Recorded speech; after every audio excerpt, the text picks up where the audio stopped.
Y'all, this video is long overdue. Long overdue.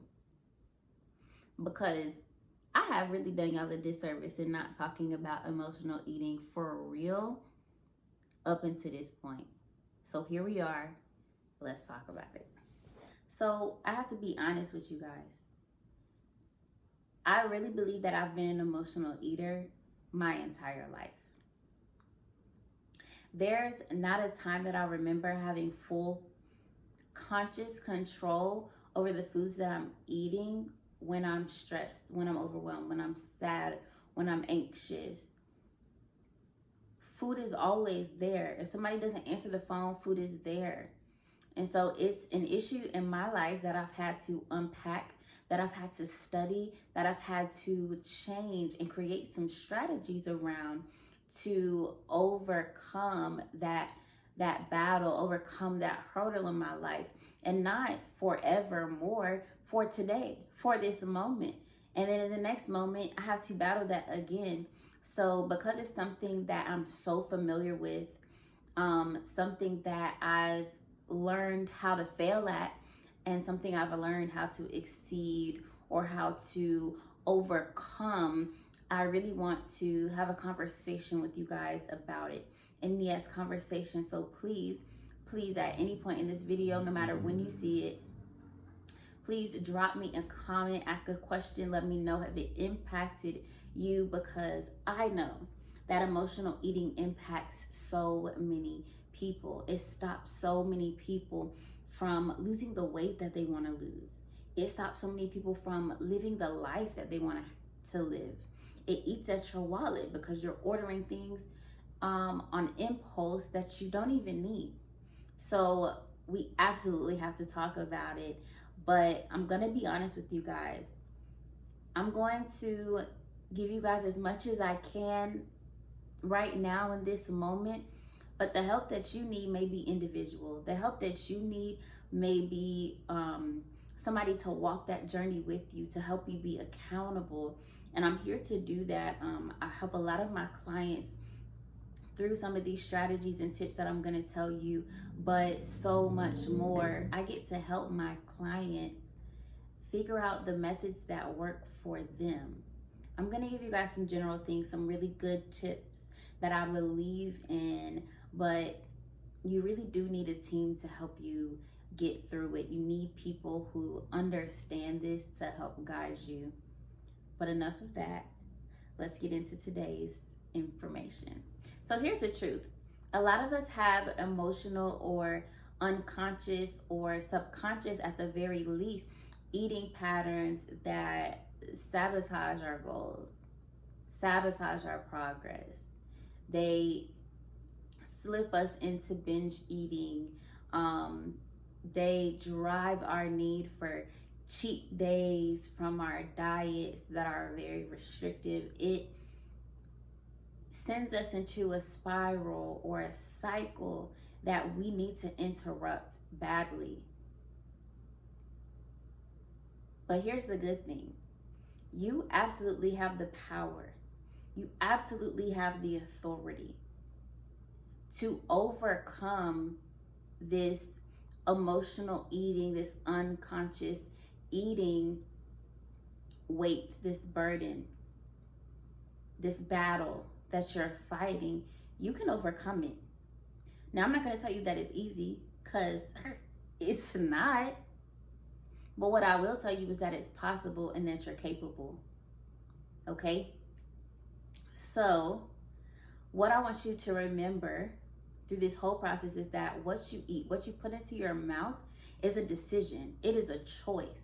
And you either make that choice consciously, intentionally, mindfully, or you make that choice unconsciously, subconsciously, or you let your emotions drive what you eat, or you can allow, or you can choose to have control over that. Don't let your emotions drive everything that you do.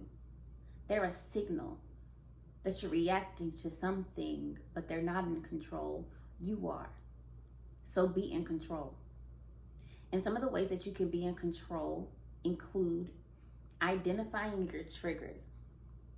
Now, listen to me and hear me clearly, because I'm going to say that point again. Identify your triggers. You need to know and understand what makes you tick, what stresses you out, what it feels like when you begin to feel overwhelmed. You need to know these are the things that make me angry. And you need to know which of those emotions, or maybe what level of those emotions, drive you to eating habits that are not desirable to you. So you say, okay, I want to have a plant-based diet. I want to eat healthy. I don't want to eat a lot of meat. But you get stressed, you get overwhelmed, you have a long day at work, a long week at work, and you say, I want some steak, I want some shrimp on top, I want some mashed potatoes, I want some brownies, a glass of wine, maybe two. I want all of these things that you know you don't need, that you know you don't desire to be in your diet anymore on a regular basis, but you run to those things because you're stressed and you're not coping with them in a different way. So you have got to identify your triggers and recognize when they're happening. Recognize when they're taking place. Ladies, you need to understand your menstrual cycle.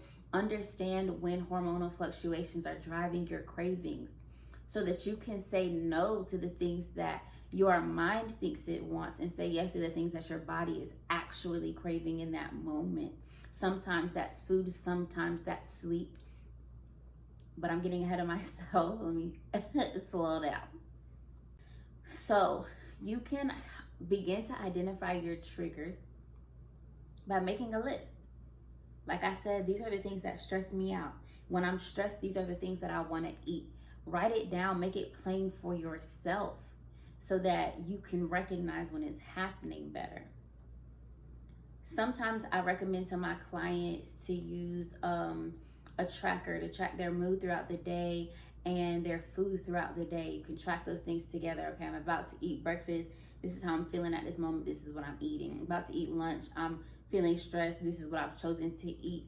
And begin to look at the patterns of how your moods correlate with the food that you're eating. Okay, because that has actually has a really tight relationship. Okay, and of course, identifying your triggers is diving into the psychological health, your mental health. So definitely find yourself a mental health provider if need be, to help you dig deeper into those triggers. I'll be honest, that's something I have done, not for these purposes, but because I worked with a therapist at one point. It helped me to reflect and understand things within myself even better, so that I really am able to understand, okay, this is what's making me tick this week, and this is why I want that food. It's not even because I'm hungry. So you may need to find yourself a provider, okay? Do not be ashamed to do that. Honestly, it'll probably do nothing but make your life better. I can't guarantee it, but probably, okay? You also want to make sure that you understand the difference between psychological hunger and physical hunger. That's something that you need to be able to recognize within yourself, so that when you have a craving, you can stop and say, do I really want that mac and cheese, or am I just stressed? Am I really hungry in this moment, or am I exhausted?